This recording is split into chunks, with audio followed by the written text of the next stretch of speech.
अस्सलाम वालेकुम। बादशाह किचन में आप सबका खुश आमदीद। बादशाह किचन में आज हम बनाने वाले हैं चिकन सजी। चिकन सजी बनाने के लिए हमें क्या चाहिए, ये हमारे पास 2 मुर्गे हैं। इनको मैंने अच्छी तरह से धोकर सफाई करके तकरीबन 10 से 15 मिनट सिरका और थोड़ा सा नमक डाल के पानी में भिगो दिया था, ताकि जितना भी ब्लड है वो इसमें से निकल जाए और ये अच्छी तरह से साफ़ हो जाए। और हमें बाकी चीज़ें क्या चाहिए, ये है हमारे पास अदरक लहसुन का पेस्ट 1 चम्मच, और है हमारे पास सब्ज़ मिर्च 2 चम्मच, इस तरह से पीस लेंगे।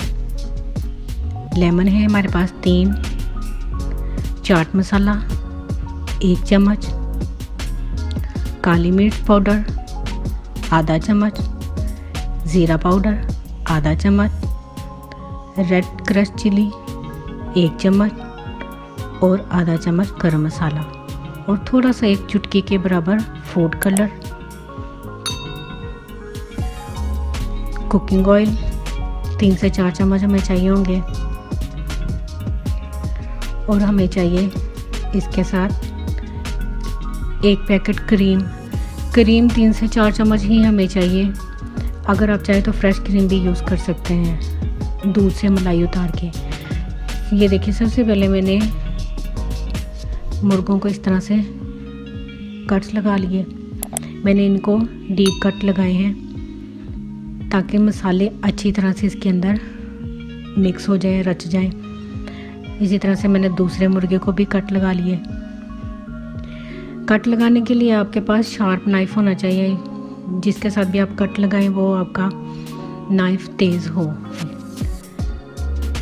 अब ये हम मसाले जितने भी मैंने आपको बताए थे, ये मैं पहले एक प्लेट में डालने लगी थी, लेकिन फिर मुझे याद आ गया कि मैंने मिक्स ही करना है, इसी में क्यों ना कर लूँ। समटाइम्स ऐसा हो जाता है, क्योंकि माइंड में उस कुकिंग के दौरान 100 चीज़ें चल रही होती हैं। बच्चे क्या कर रहे हैं, इसके बाद मैंने अगली डिश क्या बनानी है, 100 तरह के माइंड के अंदर वो सवालात चल रहे होते हैं।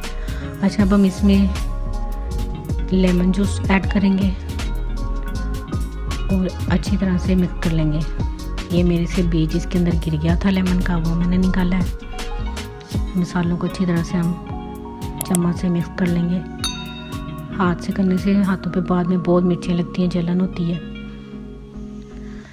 और हम इसमें क्रीम अब ऐड करेंगे। क्रीम आप देख सकते हैं मैंने कितनी ऐड की है। क्रीम डालने का मकसद ये है, आप चाहें तो दही भी डाल सकते हैं, लेकिन दही से वो जूसी सा हो जाता है। वो मुझे सजी बनानी थी, लेकिन आप इस वीडियो में आगे जाकर देखेंगे एक ट्रेजेडी भी हुई थी। अच्छा, ये हमने मिक्स कर लिया। क्रीम से आपका चिकन सॉफ्ट सा होगा। और अब हम इस सारे मटेरियल को इन कट्स में लगा लेंगे। ये देखिए, ये मैंने सारे अंदर बाहर इसके चिकन के अच्छी तरह से मसाला की फिलिंग कर ली है। सारे चिकन मसाले से अच्छी तरह से मैंने कवर कर लिया।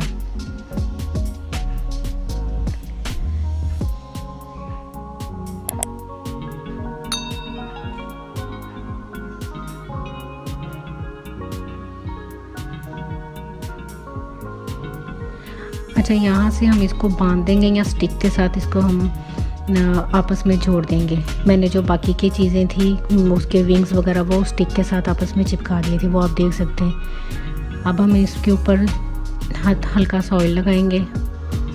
ऑयल लगाने के बाद हमने वो ओवन की जाली के ऊपर इसे रखा और हमने इसको ओवन के अंदर रख दिया। ओवन के अंदर रखने की ही देर थी। थोड़ी देर के बाद पटाख चिड़चिड़ की स्पार्क करने की आवाज़ आनी शुरू हो गई। और फिर हमने, वो कहते हैं ना, नवा 9 दिन पुराना 100 दिन, फिर हमने पतीले के अंदर ऐसे जालियाँ फिक्स की, क्योंकि हमने बनाना तो था ही। नीचे देख ले, पतीला बिल्कुल नीचे से खाली है। इसको हमने हीटअप करके तकरीबन 1 घंटा रखा। 1 घंटे के बाद आप देखिए, वो जो फॉइल पेपर था उसने काम दिया एक पैन का। नीचे बिल्कुल भी नहीं गिरा। नीचे अगर गिरे ना ये इसका ऑयल और मसाला, तो वो धुआं बहुत उठता है और खांसी शुरू हो जाती है। तो ये फॉइल पेपर ने बिल्कुल एक पैन का ही काम दिया। ऊपर से हीट आती रही, नीचे से भी। तो ये देखिए, हमारे चिकन बिल्कुल रेडी है। ये हमारी सब्जी बिल्कुल रेडी है। आप देख सकते हैं कितना प्यारा कलर आया है। ये थी हमारी आज की रेसिपी। इसको हमने चावलों के साथ सर्व किया। आप चाहे लें ज़ीरे वाले चावल बना लें, पुलाव बना लें या ऐसे। उम्मीद है आपको ये हमारी आज की रेसिपी पसंद आई होगी। इसी के साथ हमें इजाज़त दीजिए, लेकिन जाने से पहले चैनल सब्सक्राइब करिए। अल्लाह हाफिज़।